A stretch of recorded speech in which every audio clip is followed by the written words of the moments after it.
गोवा के वागाटोर इलाके में मंगलवार को जिला प्रशासन ने बड़ी कार्रवाई करते हुए रोमियो लेन रेस्टोरेंट का एक हिस्सा ध्वस्त कर दिया।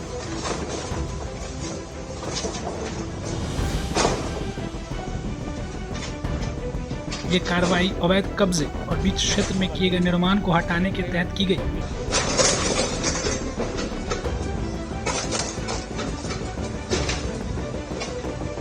प्रशासन के अनुसार गिराया गया हिस्सा करीब 198 स्क्वायर मीटर में फैला हुआ था।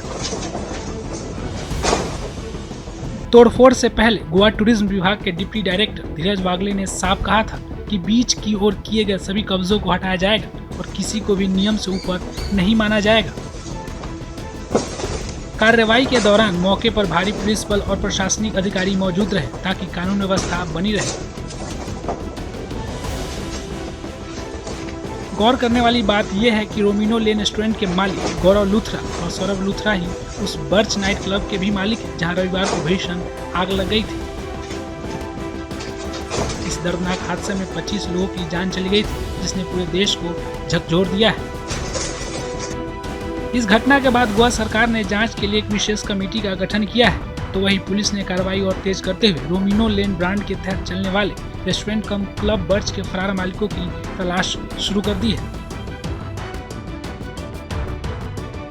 जांच को आगे बढ़ाने के लिए इंटरनेशनल कोऑर्डिनेशन भी शुरू किया गया है, जिससे आरोपियों को जल्द से जल्द देश वापस लाया जा सकेगा। टूरिज्म डिपार्टमेंट हमेशा सीरियस है to see that we promote tourism in the right manner for domestic and international destinations, and we ensure that enforcements are done in the areas which are our areas, and we also need to ensure a peaceful, good stay for tourists, for the hotels and wherever they go.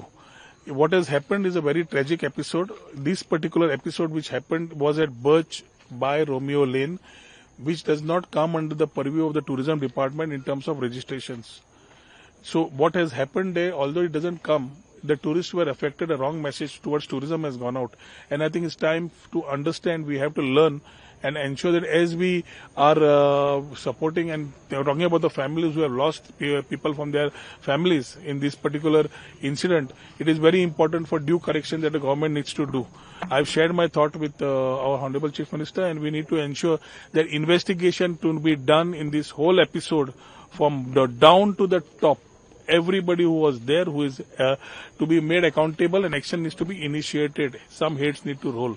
At the same time, this Birch by Romeo Lane was a different issue, and the Romeo Lane, the Birch by Romeo Lane is at Arpara, part of North Goa, Kalangut, and the Romeo Lane which we have demolished to the illegality is in Vagator, in Sioli. So there are two different constituencies, two different parts. Romeo Lane is the same name. So some people have misunderstood that it is a part of the, which part they were not knowing. So it is very clear what has happened is a different issue. At the same time, what illegalities were happening here, this has become twice. It has happened before. Tourism department had fully demolished this structure, what was illegal in terms of the department scope. After that, they have come up again in 2025. 2024 में हम लोगों ने demolition किया. 2025 में उन लोगों ने फिर से रोमियो लेन जो वागातोर में खड़ा करने का चाय ले लिया. बारिश के कारण we couldn't demolish it. We have demolished it today and ensured that whatever is there in terms of encroachments in our tourism area is out. Illegality drives will continue, and we will ensure that whatever illegalities are there are taken to the logical. प्रशासन का कहना है कि हादसे की हर कड़ी की जांच की जाएगी और जिम्मेदार लोगों के खिलाफ सख्त कार्रवाई की जाएगी। वह सरकार ने साफ किया है कि पर्यटकों की सुरक्षा से कोई समझौता नहीं किया जाएगा।